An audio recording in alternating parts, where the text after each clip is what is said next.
On ira ensemble vers ce nouvel ordre mondial.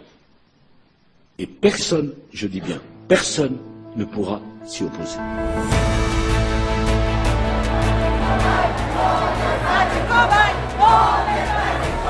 En ce moment, on va de plus en plus vers une dictature. Ça soulève le problème de la liberté de choisir.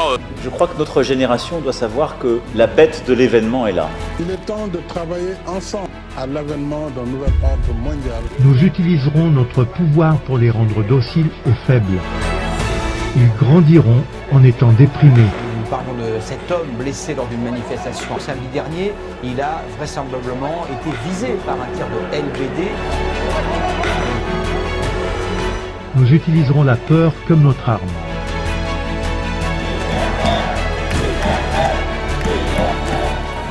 Je manifeste pour que chacun puisse librement décider en conscience qu'est-ce qu'il décide pour sa santé. Nous créerons des médicaments qui les rendront encore plus malades et qui causeront d'autres maladies.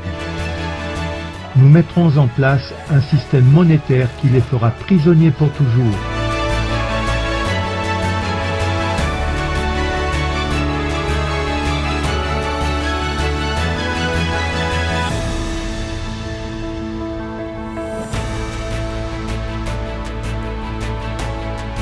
Je vous salue dans le nom de Jésus-Christ de Nazareth. Bienvenue à cette auto-présentation du livre de Daniel. Nous sommes aujourd'hui dans le chapitre 8, le jour du jugement pour le monde. Si vous êtes nouveau sur cette chaîne, je vous prie de vous abonner, de liker si vous appréciez, de partager. Et si vous avez quelques commentaires à nous faire parvenir, vous pouvez les mettre, que Dieu a mis dans votre cœur. Et vous pouvez également nous mettre des pouces, cela vous permet à la vidéo d'être virale. Et vous pouvez également nous contacter par nos canaux habituels qui se présentent devant vous, de telle façon que nous puissions être en contact. Et si vous avez des questions, vous pouvez les poser également par là. Que le Seigneur vous bénisse. Nous commençons par la prière.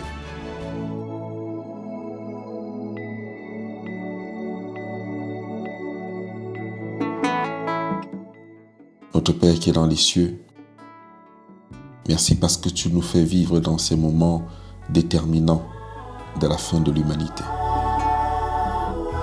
Aide ton peuple à se lever, à se préparer, à se sanctifier et à permettre que nous puissions plonger dans les dernières décisions de la divinité. Que la gloire et l'honneur te soient rendus, Seigneur Jésus. Donne-nous l'intelligence pour comprendre et la sagesse pour mettre en pratique. Que la gloire te soit rendue au nom de Jésus-Christ. Amen. Je redirai toujours.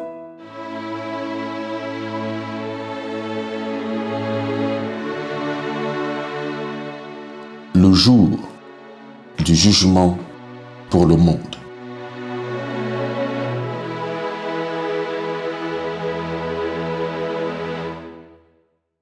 Les récits du livre de Daniel ne suivent pas l'ordre chronologique des faits. Les chapitres 7 et 8 décrivent les visions accordées aux prophètes la première et la troisième année du règne de Belshazar, dernier souverain de la dynastie des Chaldéens à Babylone. Le chapitre 5 évoque des événements qui se sont déroulés le dernier jour du règne de Belshazar, lorsque Babylone tomba entre les mains des Mèdes et des Perses. Les chapitres 6 et 9 rapportent des faits contemporains datant de la première année de Darius, prédécesseur de Cyrus à la cour de Babylone. Enfin, la révélation des chapitres 10 et 12 fut donnée à Daniel à la troisième année de Cyrus. C'est ainsi que nous rentrons dans le livre de Daniel, le chapitre 8, après avoir établi cette chronologie. Daniel chapitre 8, le verset 1 à 2 déclare ceci. La troisième année du règne du roi Belshazar, moi Daniel, j'eus une vision outre celle que j'avais eue précédemment. Lorsque j'eus cette vision, il me semblait que j'étais à Suse, la capitale, dans la province d'Élam. Et pendant ma vision, je me trouvais près du fleuve d'Uaï. Le chapitre 2 de Daniel nous présente une image très simple de ce qui arrivera dans ce monde lorsque Dieu remportera la victoire finale.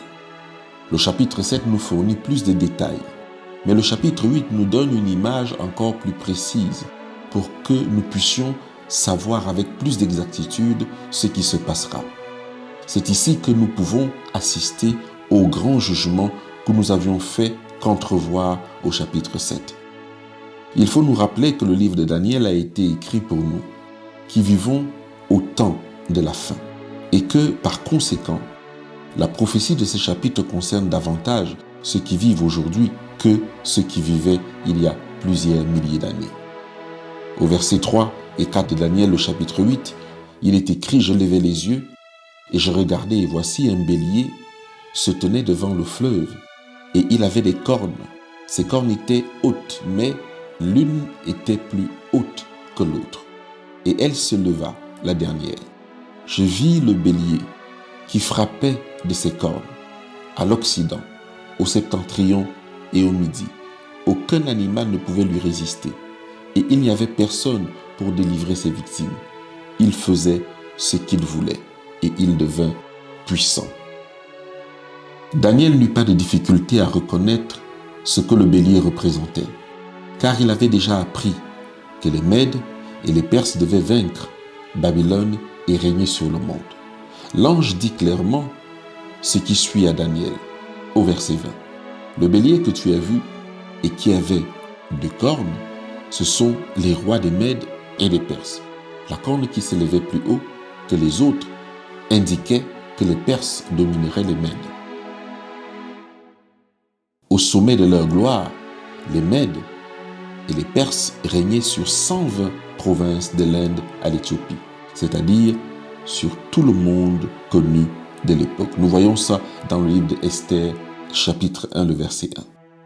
Au verset 5 de Daniel 8, la parole de Dieu déclare « Comme je regardais attentivement, voici, un bouc venait de l'Occident et parcourait toute la terre à sa surface, sans la toucher. Ce bouc avait une grande corne entre les yeux. » La question que nous pouvons nous poser, c'est qui est ce bouc? La réponse est claire. Le bouc, c'est le roi de Javan. La grande corne entre ses yeux, c'est le premier roi, sur le trône de Macédoine, une région de la Grèce. Il contraignit rapidement les cités indépendantes à former un royaume, entraîna une armée disciplinée et se lança dans des guerres et des conquêtes. Bien que ne disposant que d'une petite armée, il a appris à ses soldats à marcher rapidement et sans fatigue, à manœuvrer habilement et à combattre avec armes. Après avoir conquis toute la Grèce, il ne restait rien d'autre au jeune roi ambitieux que d'attaquer le géant empire médo-perse, le bélier aux 2 cornes. Au verset 6 et 7, il est écrit « Il arriva jusqu'au bélier qui avait des cornes et que j'avais vu se tenant devant le fleuve, et il courut sur lui dans toute sa fureur. Je le vis qui s'approchait du bélier et s'irritait contre lui. Il frappa le bélier et lui brisa les 2 cornes, sans que le bélier eût la force de lui résister. Et il le jeta par terre et le foula, et il n'y eut personne pour le délivrer. » Alexandre affronta effectivement les armées de Perse dans sa sanglante bataille d'Arbela en 331 avant notre ère et les écrasa complètement. Que la minuscule armée grecque ait réussi à mettre en déroute les énormes armées perses révèle du miracle. Cela est comparable à un léopard qui tue un éléphant.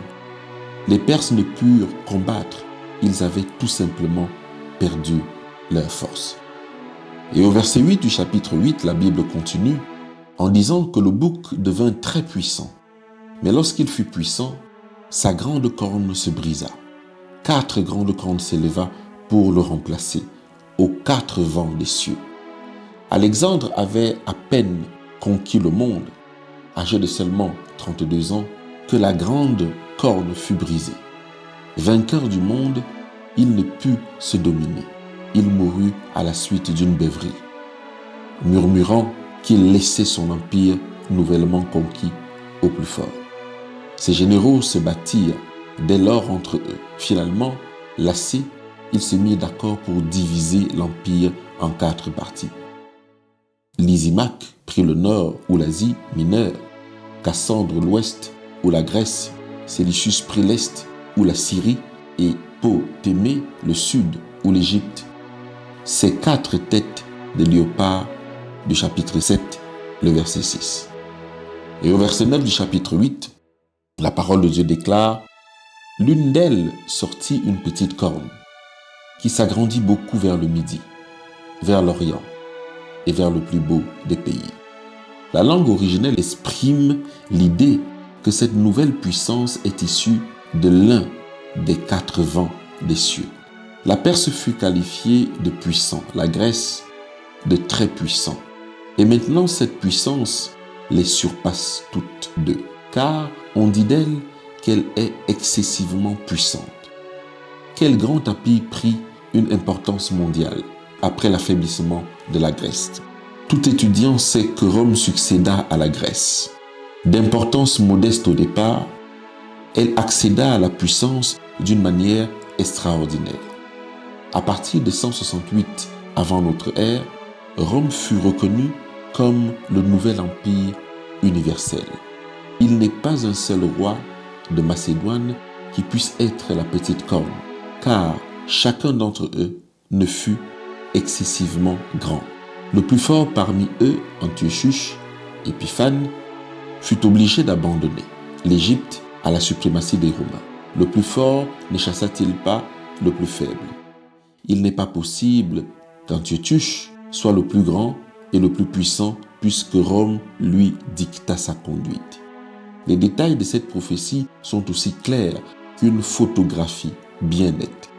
Mais l'ennemi des âmes voudrait plonger les esprits dans la confusion en introduisant l'idée que cette grande prophétie qui a trait à notre salut dans ces derniers jours s'est accomplie.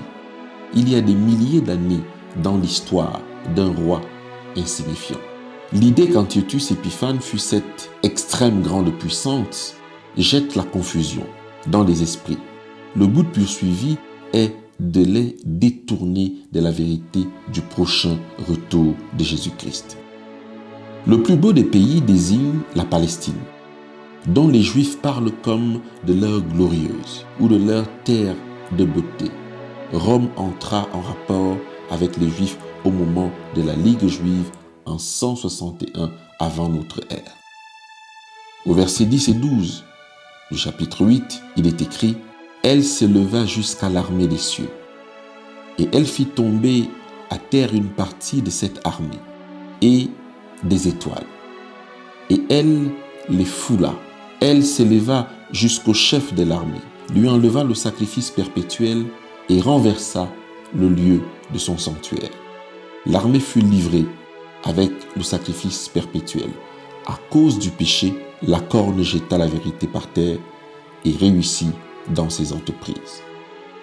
Daniel reçut cette vision, un peu comme nous voyons une scène d'action sur un écran de cinéma. Cette nouvelle puissance, la petite corne, grandit en importance de façon rapide et extraordinaire, continuant toujours à s'élever de plus en plus haut jusqu'à atteindre et faire tomber quelques étoiles, c'est-à-dire des chefs du peuple de Dieu. Ce pouvoir aura l'arrogance dans le cœur.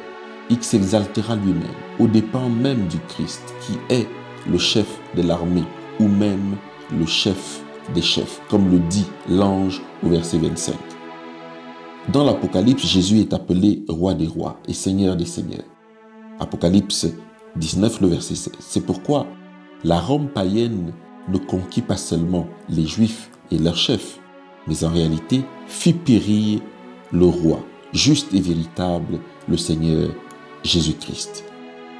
Pour ce qui est de l'expression sacrifice perpétuel, le mot sacrifice a été ajouté par les traducteurs et n'appartient pas au texte original. Daniel écrivit que le perpétuel ou le continuel a été enlevé, supprimé ou ôté. Nous devrions lire ainsi le texte de Daniel comme il l'a écrit. Elle, la petite corne s'éleva jusqu'au chef de l'armée, lui enleva le perpétuel, l'armée fut livrée avec le perpétuel à cause du péché. Voyons maintenant ce qui arriva lorsque l'Empire romain se développa, purement et simplement païenne à son début. Rome devint par la suite un pouvoir politico-religieux, soi-disant chrétien. En Daniel au chapitre 7, on montre au prophète cette puissance symbolisée par la petite corne, qui sort du corps de la quatrième bête, l'Empire romain païen. Au chapitre 8, la petite corne est la même puissance, celle de Rome, présentée dans ses deux phases, païenne et chrétienne. Le seul empire universel qui change de religion au cours de son développement historique, c'est toujours Rome. Sous ces deux aspects, la même puissance persécutrice et cruelle qui fait la guerre contre Dieu et contre sa vérité.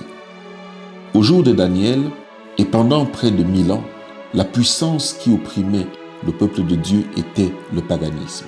Vivant aujourd'hui dans une liberté et une sécurité relative, sous nos différents gouvernements éclairés, nous ne pouvons guère nous faire une idée du terrible lot de souffrance qu'endura le peuple de Dieu dans les temps anciens, subissant la cruelle tyrannie païenne.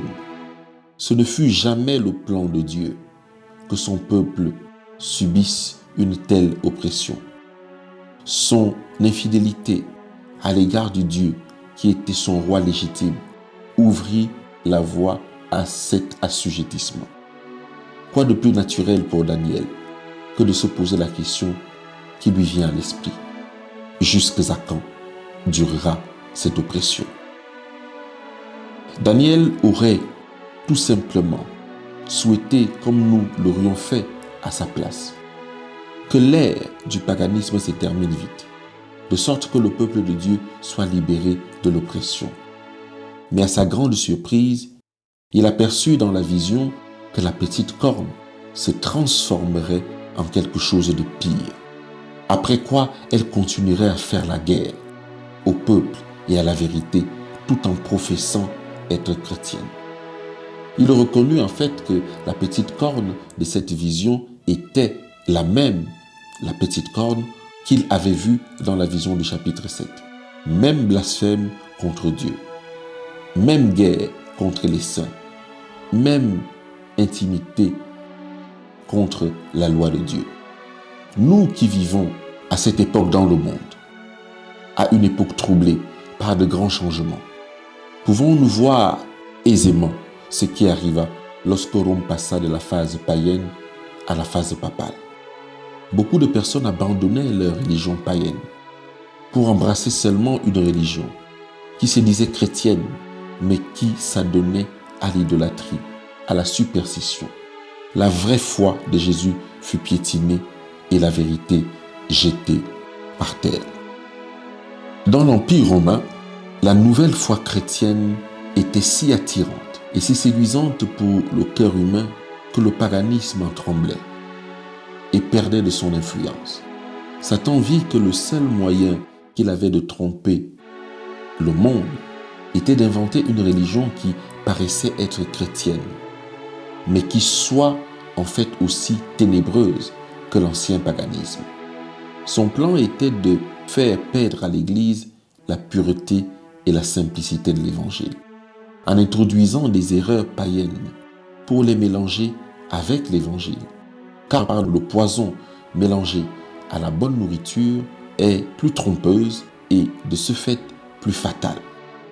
Le résultat fut la grande apostasie, mentionnée par Paul dans 2 Thessaloniciens 2, le verset 3 à 4. Elle deviendra si grande et si grave que l'homme du péché ira jusqu'à s'asseoir dans le temple de Dieu, se proclamant lui-même Dieu. Des doctrines empruntées à l'ancien paganisme et mélangées à l'enseignement chrétien prépareront la voie permettant à l'évêque de Rome de s'élever jusqu'à devenir le pape. Tandis que l'Empire romain déclinait, le siège de son gouvernement fut déplacé de Rome à Constantinople. Ce transfert est révélé en Apocalypse 13, le verset 2, où nous lisons que le dragon, la Rome païenne, donna à la bête, la Rome papale, sa puissance, son trône et une grande autorité. L'apôtre Paul dit que celui qui le retient encore, le mystère de l'iniquité, doit disparaître afin que l'homme de péché paraisse. 2 Thessaloniciens 2, le verset 7.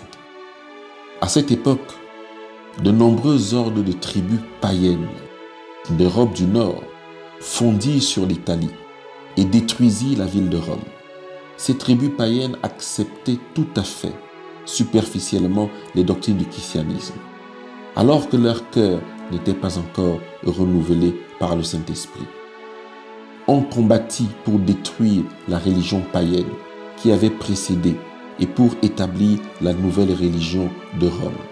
Celle-ci détruisit ainsi le paganisme européen en tant que puissance politique, jeta par terre la vérité de la simple religion biblique, prit la place du Christ à la tête de son Église et elle réussit dans ses entreprises. Pendant plus de 1000 ans, le peuple de Dieu avait enduré l'oppression païenne. À partir de ce moment, il souffrit pendant plus de 1000 ans sous l'oppression papale. Il semblait que tout ce que le Christ avait accompli par sa mort était annulé ou rendu nul. La papauté enseignait au peuple de considérer le pape ou les prêtres comme leur père spirituel et que pour s'approcher du Christ, il était nécessaire de recourir à l'intercession de Marie et des autres saints. Tout au long du Moyen-Âge, l'œuvre de Christ comme souverain sacrificateur et comme sauveur compatissant fut cachée à l'esprit du grand nombre. C'est ainsi que devait être piétiné le sanctuaire céleste, dans lequel officie le Christ comme souverain sacrificateur, et que souffrit le chef du peuple de Dieu. Nous pouvons imaginer combien de questions troublantes se présentent à l'esprit de Daniel. Combien de temps cela va-t-il durer? Quand triomphera la vérité de Dieu? Quand le nom de Dieu sera-t-il honoré et justifié devant tous? Des êtres célestes discutent de ces problèmes en présence de Daniel, et cela à son grand profit. C'est ainsi qu'au verset 13 et 14 du chapitre 8, il est écrit « J'entendis parler un saint, et un autre saint dit à celui qui parlait, « Pendant combien de temps s'accomplirait la vision sur le sacrifice perpétuel et sur le péché dévastateur? Jusqu'à quand le sanctuaire et l'armée seront-ils foulés? » Et il me dit, 2300 soirs et matins, puis le sanctuaire sera purifié. Enfin, une bonne nouvelle. Daniel obtient sa réponse. En écoutant cette conversation, les anges dirigent son esprit vers les services du sanctuaire hébreu. C'est là que Daniel trouva la signification de l'histoire du monde. Vient déterminer par Dieu ou par sa vérité sera justifié devant les anges et devant le monde. Le jugement sera confié à ceux qui suivent Jésus par la foi. Et la cause de la vérité triomphera. Satan et le péché dévastateur prendront fin. Tout cela est compris dans la notion de la purification du sanctuaire. Mais avant de considérer le sens de cette période, 2300 jours, il nous faut définir ce qu'est le sanctuaire et ce que signifie sa purification. C'est ce que nous étudierons en deuxième partie du jugement pour le monde. Mon frère, ma sœur, que le Seigneur te bénisse, que le Seigneur te soutienne. Et je prie que par la grâce de Dieu, nous nous retrouvons bientôt pour la deuxième partie du jugement pour le monde.